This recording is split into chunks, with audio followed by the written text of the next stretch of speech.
Sa ibang balita, hinihimok ang mga Pilipino na lumahok sa isinasagawang pag-aaral ng mga health experts para matukoy ang pinakamabisang treatment sa sakit ng COVID-19.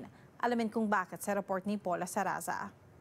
COVID itself as a virus is going to be with us and going to stay with us, similar to influenza and other types of viruses. Tapos na ang pandemya pero paalala ng isang doktor, hindi pa rin nawawala ang COVID-19.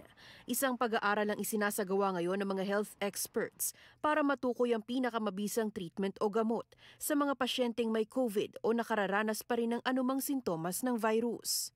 We're starting to look at things like antioxidants as a treatment. We're looking at other medications. So this is meant to be a study that will continually look at this question and always try to find the most effective, least expensive, and also least hard on people treatment for COVID. Ayon kay Dr. Andrew Pinto, founder at director ng Upstream Lab sa St. Michael's Hospital at leader ng research, kulang pa ang mga naging pag-aaral tungkol sa virus. Aminado siyang hindi napaghandaan ng mga eksperto ang pandemya.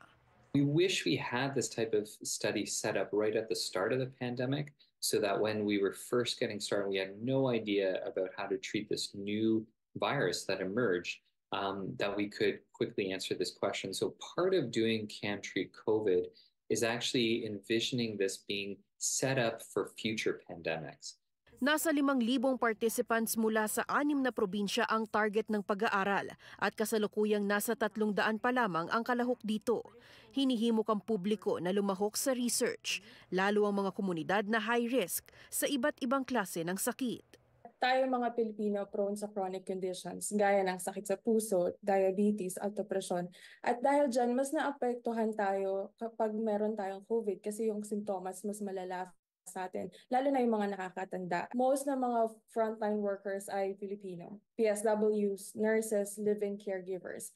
Kaya kapag may pandemic in the future or may panibagong variant ng COVID, karamihan sa atin maapektuhan.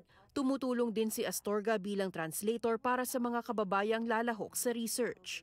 Bukas ito para sa mga may chronic condition na nasa edad 18 hanggang 49 o mga individual na positibo sa COVID-19, nagpakita na ng mga sintomas at nasa edad 50 pataas. Meron kaming toll-free line na available din sa website and pwede nilang i-request, pwede bang makaroon ng Filipino translator at pwede ko silang kausapin din over the phone.